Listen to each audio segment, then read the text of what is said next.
Larry, Phil Parsons joined the team for the start of the 1990 season, but he lasted just 3 races. What happened?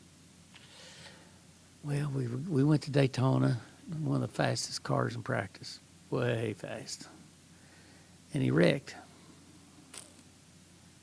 We felt like he wrecked, got in a situation and wrecked. And then we went to Richmond and wrecked 3 race cars that one weekend. And Rudd Pittman was our engine builder, and he and I were,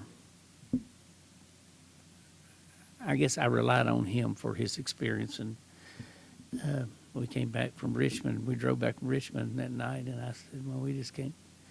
We agreed that he wasn't going to work with us. So, and after we'd hired him, right after we hired him, he told me he had to go have cataract surgery. And I said, well, I didn't even know really what cataract surgery was, and so he did. So I don't know if he was having some kind of problem that helped create that, but he was a great guy. I mean, I liked him. Terrific guy, personality, and his family and being but it just didn't work out. So Ernie Irvan, how did he wind up in your car? Or was he the only guy that you looked at, or were there maybe other candidates? Well, when Rick left at the Fall Bristol race, he told me, I knew he was leaving. I think it was it 88? 89. 89. Oh, he told me, he said, right there's a guy you might think about putting in your car, because he's a hard race car driver. Talking about Ernie? Ernie. Okay. And he was driving for, what's his name at DK? Richmond? No. At that time he was driving for DK, but he went to drive for Junie Donlevy. Junie Donlevy. Okay. And this was like 2 or 3 races in the season. Well, I called Junie, and I told Junie I was interested in Rick. What was he going to do? He said, Larry, I'm glad you called me. He said, we thought we had this sponsorship deal put together, but it's fallen through, and I'd love for you to get this boy drive your car, because I think he could have success. So we called him, and before we hired him, we went to Atlanta to test. At that time, you could test the week prior to the race. With Ernie? With Ernie. Going into 1990? Yes. Okay, all right. Yeah, we went to Atlanta and tested before the Atlanta race. Okay. Before the Atlanta race. Yeah. And that was like the 3rd race or 4th race or whatever it was. Yeah. Okay. We went down and spent 3 days, and it rained. First day. Rained the second day.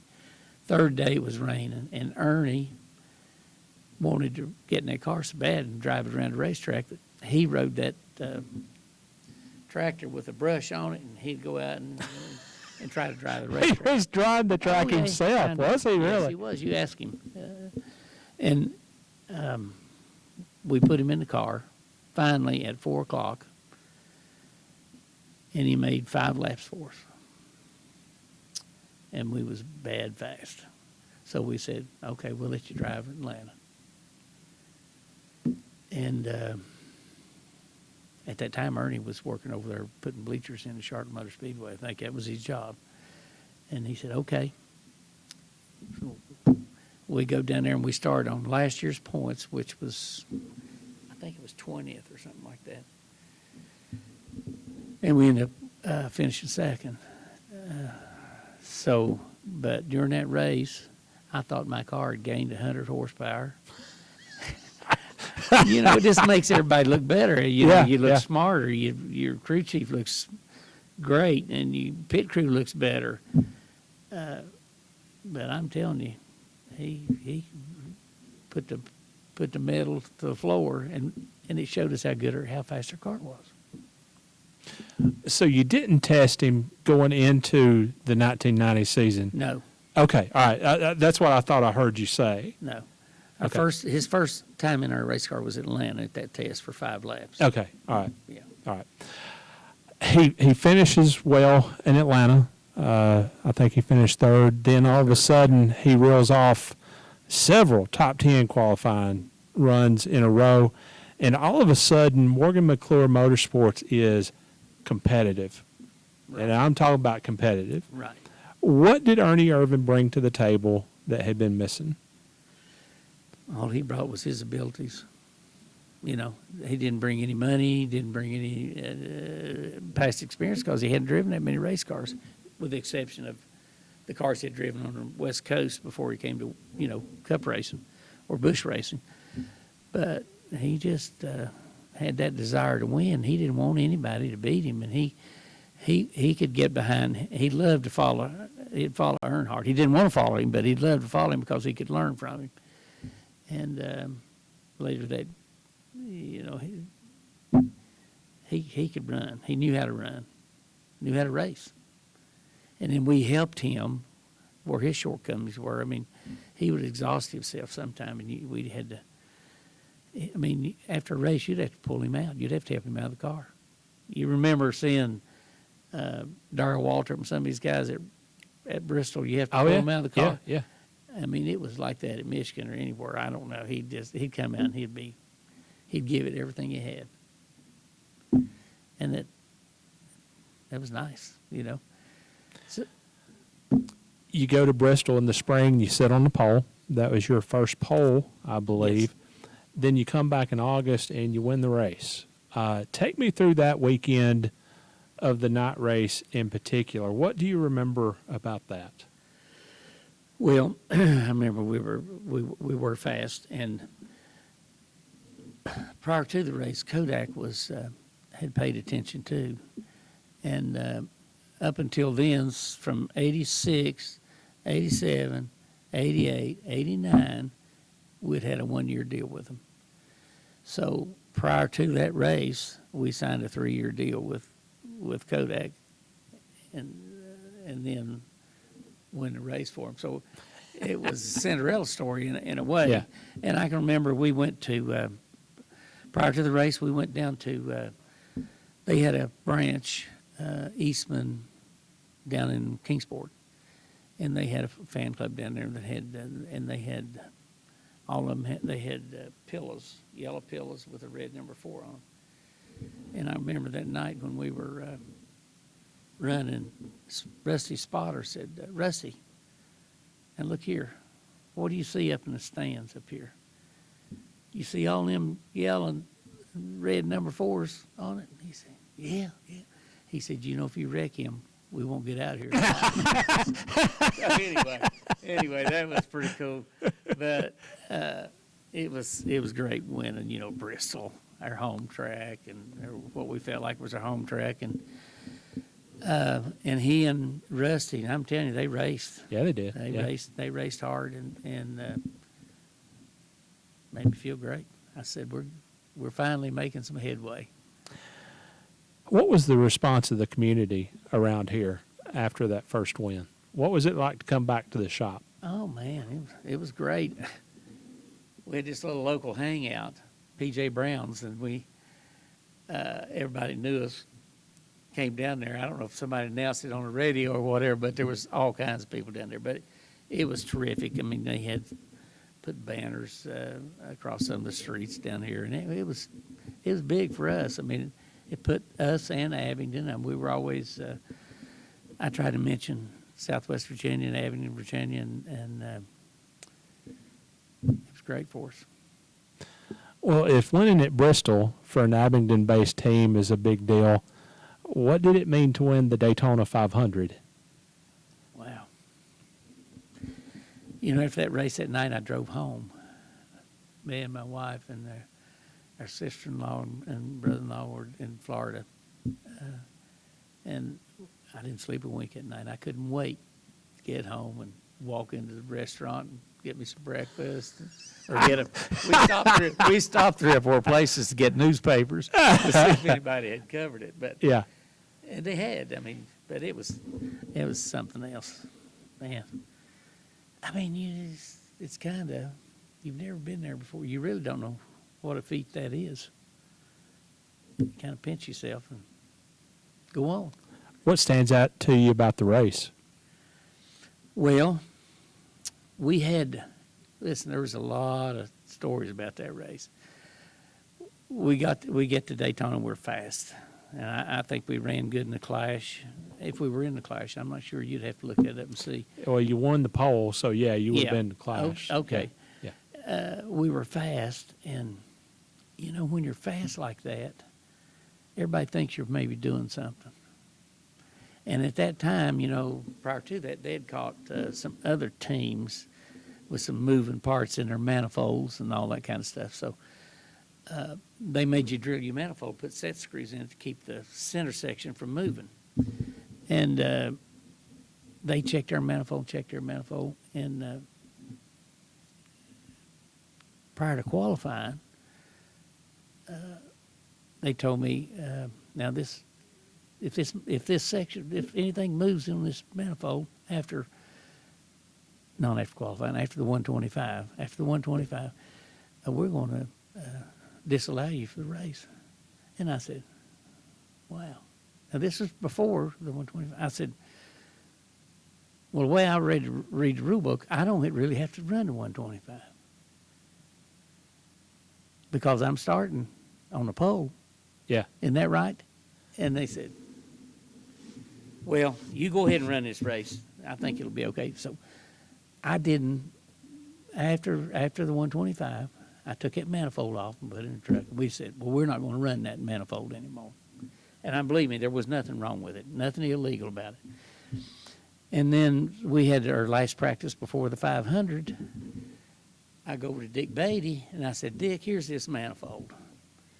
Would you look at it and tell me if it's legal or not legal before I put it on my motor? I didn't even practice with it today because I felt like, you know, I might have trouble. I want you to look at it and tell me what you think. So he looked at it before the 500. Said, well, I don't see a thing wrong with it. So I go back at night. I see Ernie and Tony coming out of the hotel. They're going to take their wives out to eat. I go upstairs to the bar and see Runt.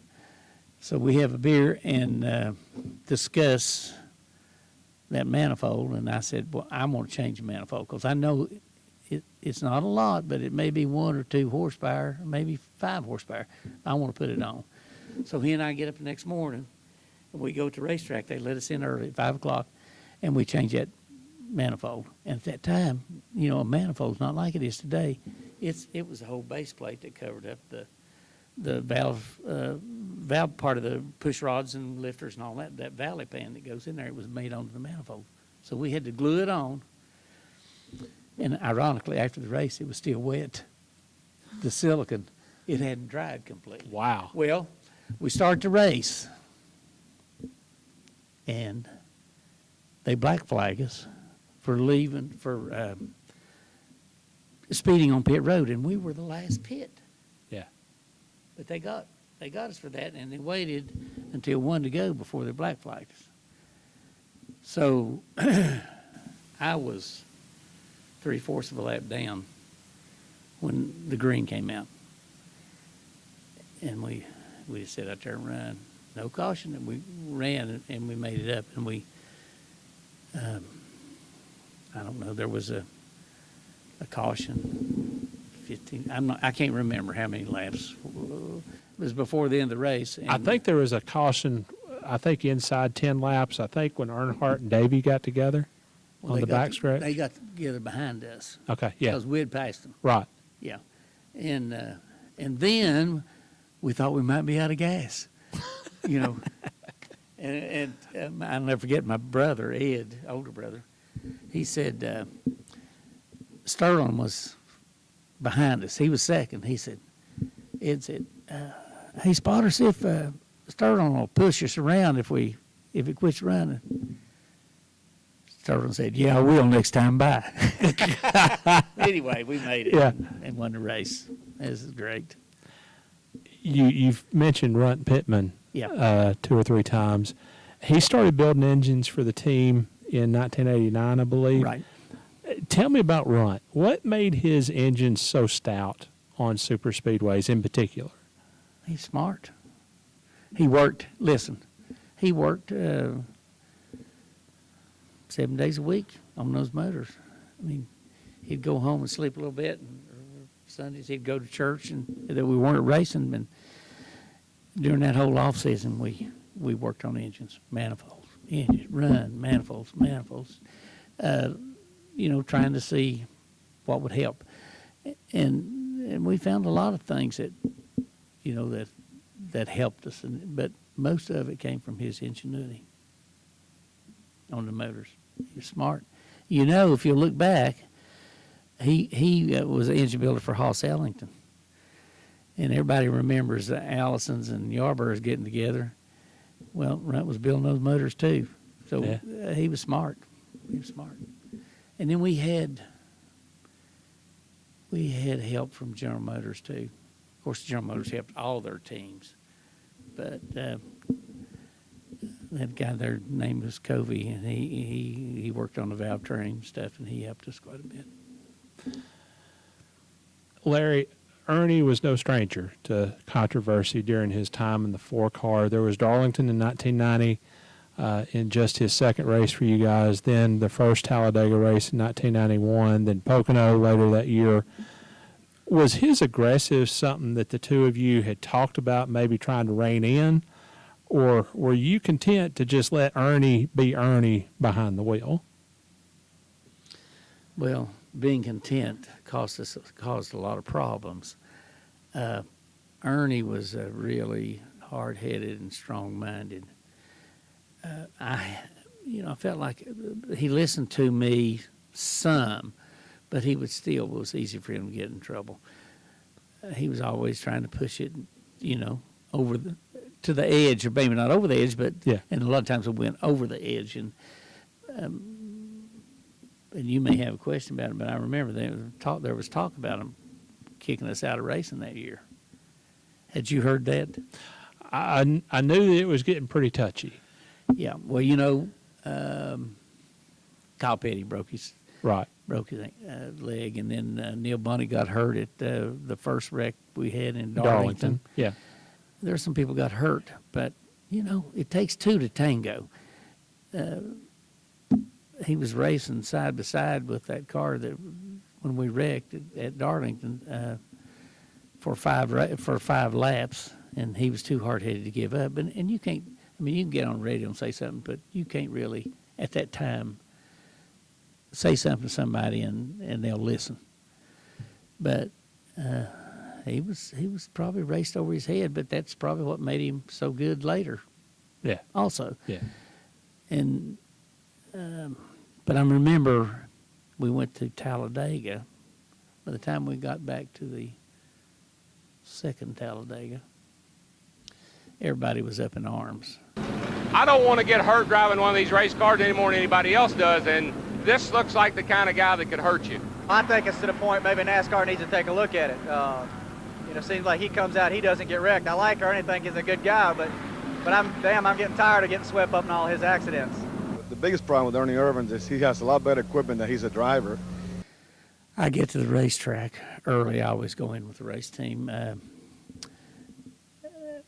They send somebody over from Bill Francis' office to see me. He wanted to see me, so I go over. I go in, and Richard Petty, Dale Earnhardt,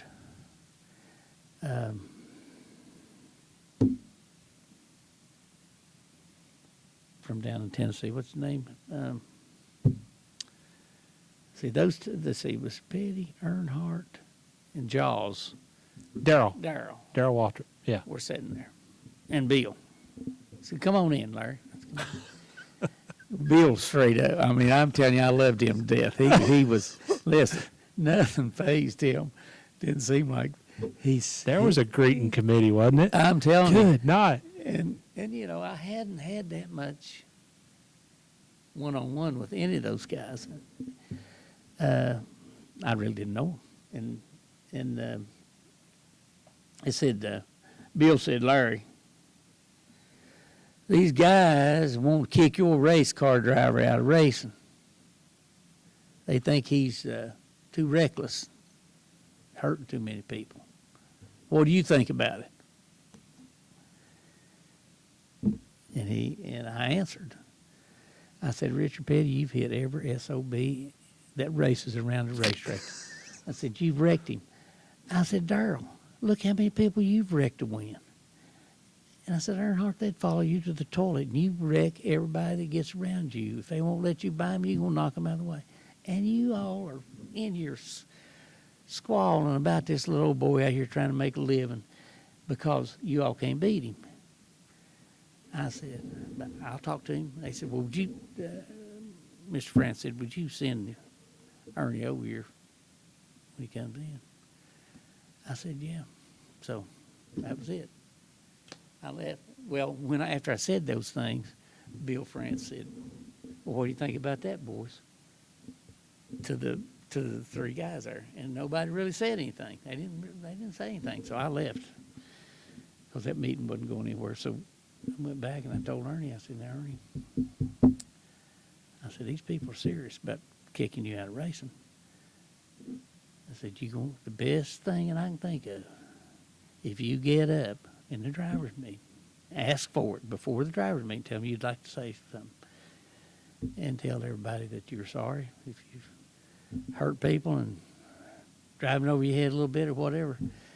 And just, and I said, by doing that, you're putting it on them.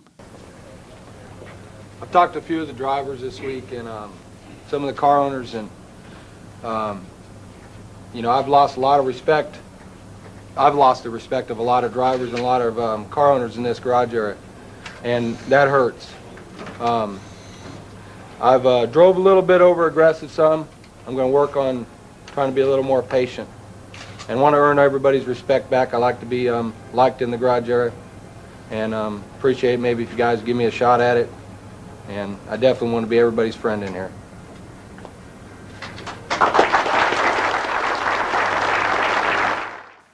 And you know, Buddy Baker wrecked us that race. I guess, I don't know if he meant it or not, but it looked kind of suspicious. So getting up in the driver's meeting was your idea? Yeah. Okay. Oh, yeah. I mean, What was his reaction? Ernie's just like this, you know, he's just happy-go-lucky. He said, well, okay, if that's what you think I need to do. And he did a great job. I mean, he did a great job, but he wasn't going to apologize to anybody. But he did, and saying it helped him, I think, and as well as, you know, putting it on the other people. They had to watch out what they were doing too.